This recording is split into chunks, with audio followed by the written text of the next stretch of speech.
We are about to embark upon a series of strange and exciting, dangerous adventures.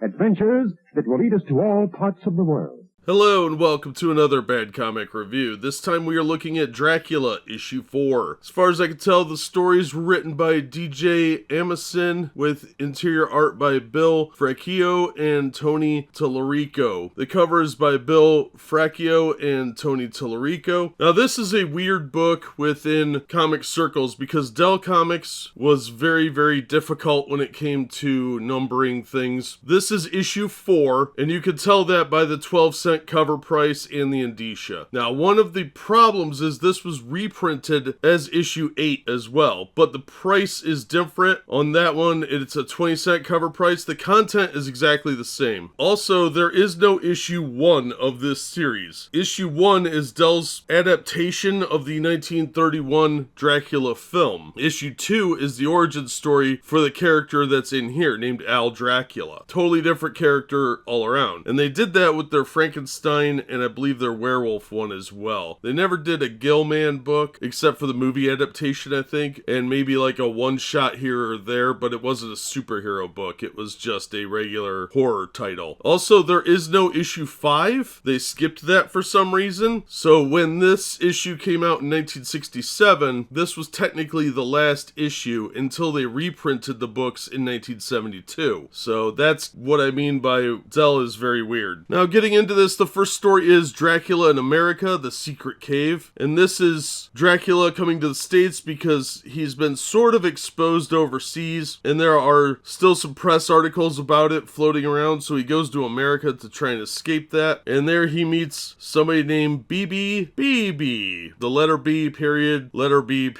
last name BEE.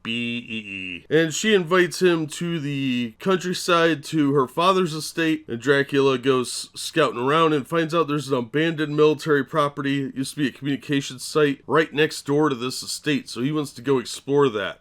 Daredevil BB, she is one of those ahead of her time ladies, strong and independent, and decides to jump out of an airplane. Now Dracula's off trying to find a way into this building when he sees this catastrophe because her parachute doesn't open and she's all tangled up in the cords and can't pull the emergency chute. So he transforms into a bat thanks to his secret formula and manages to help her out. Now that she knows that he is the Dracula of the press, she decides to help him, and he doesn't really have a choice in that. She helps him get to the bunker and finds the secret way in, so we get a little layout of the place, and it looks like the place is still in working order. It's got a generator and everything, and now he can work on perfecting his formula that gives him superpowers so that it's a permanent thing, and that leads us into story 2, the origin of Fleta. Now, BB wants to take some kids to the beach, and there we meet the Evil Piper. That's his name, Evil Piper. I'm not even kidding. And he looks rather unnerving, sort of like one of the Monty Python crew.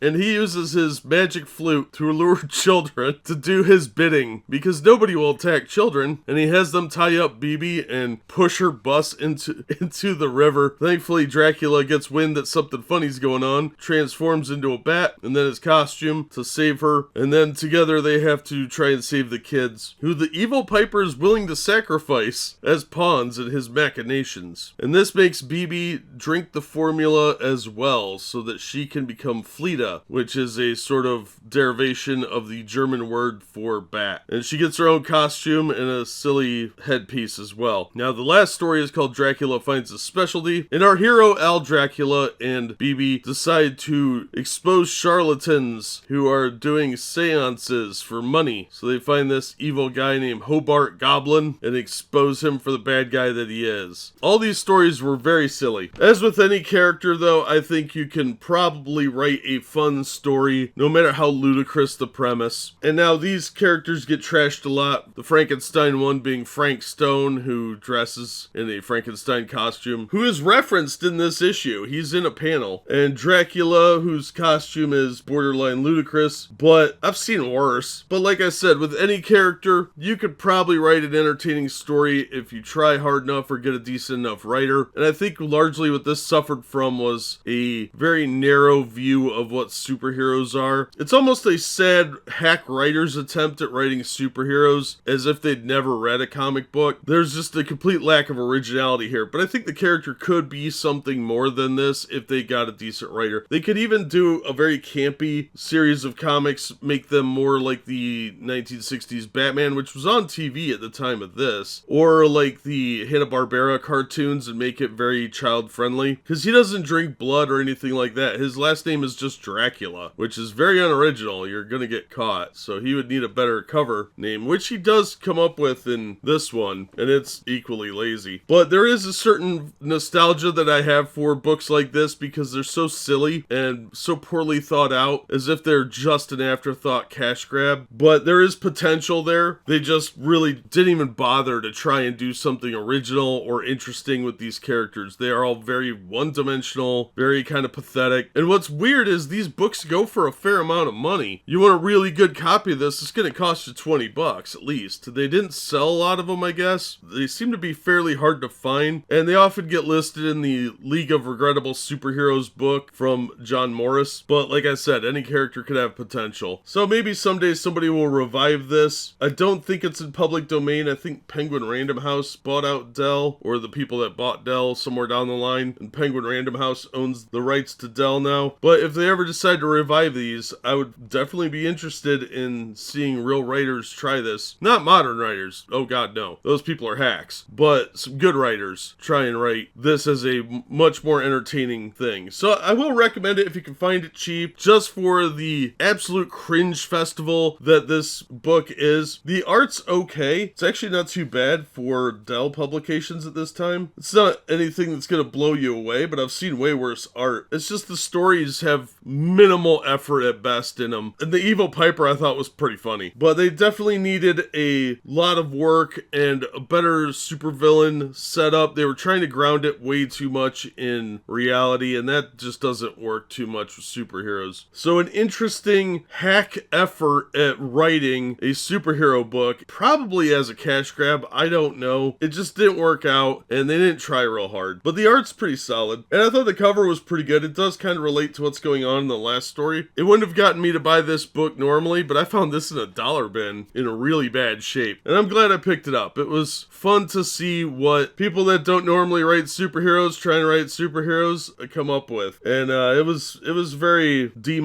effort. Don't pay top dollar for this, but if you find it cheap, it might be worth a laugh. That's gonna do it for this episode. Thank you so much for listening and supporting the channel. If you enjoyed the episode, please hit the like button and don't forget to subscribe so you don't miss future reviews. If you'd like to help the channel out in other ways, links are in the description to various support methods. And as always, we hope to see you on the next one.